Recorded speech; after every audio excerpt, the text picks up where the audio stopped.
La symbolique des chiffres, des nombres. Commençons alors par le commencement. Le 1, c'est la recherche d'un principe premier, unificateur. C'est la recherche pour les premiers philosophes grecs d'un principe tout à fait unique, et ce, à partir des 4 éléments fondamentaux. L'eau, pour Thalès de Milet, l'air, Anaximène, la terre, Empédocle, et le feu, Héraclite. Un principe infini, source et cause de toute chose. Alpha et oméga, commencement et fin de toute chose, l'être dans sa totalité, puisque tout est de l'être, et qu'il nous est impossible de penser à quelque chose qui n'est pas.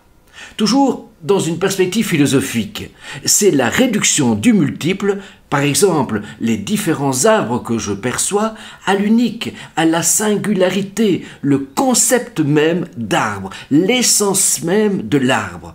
En d'autres termes, le passage des accidents, par exemple cerisier, prunier, pêcher, etc., à l'essence, ce qui fait qu'un arbre est un arbre. Passage de la pluralité, donc, perçue par l'essence, à l'unité perçue par l'intelligence.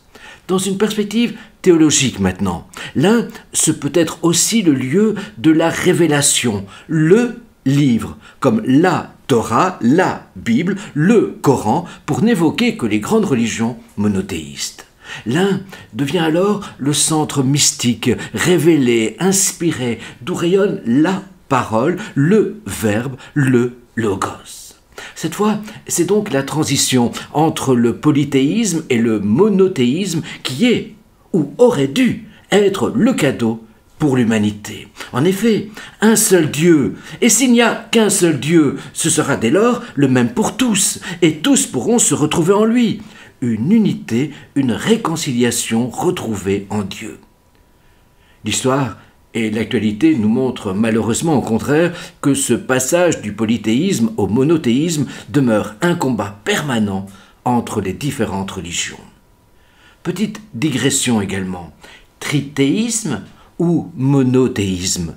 Les musulmans reprochent aux chrétiens d'être trithéistes en croyant à Dieu Père, Dieu Fils, Dieu Esprit. Or, les chrétiens insistent sur la notion même de triunité de Dieu, de Trinité. C'est le mystère du 1 égale 3 et du 3 égale 1.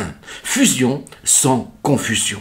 Il s'agit donc d'une déformation du concept trinitaire, et c'est précisément pour cette raison que les musulmans insistent sur l'unicité de leur Dieu dans leur profession de foi.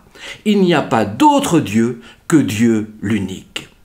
Avec l'un, tout est également tension vers l'unité, la réconciliation des contraires, la réconciliation et surtout le dépassement de tout dualisme.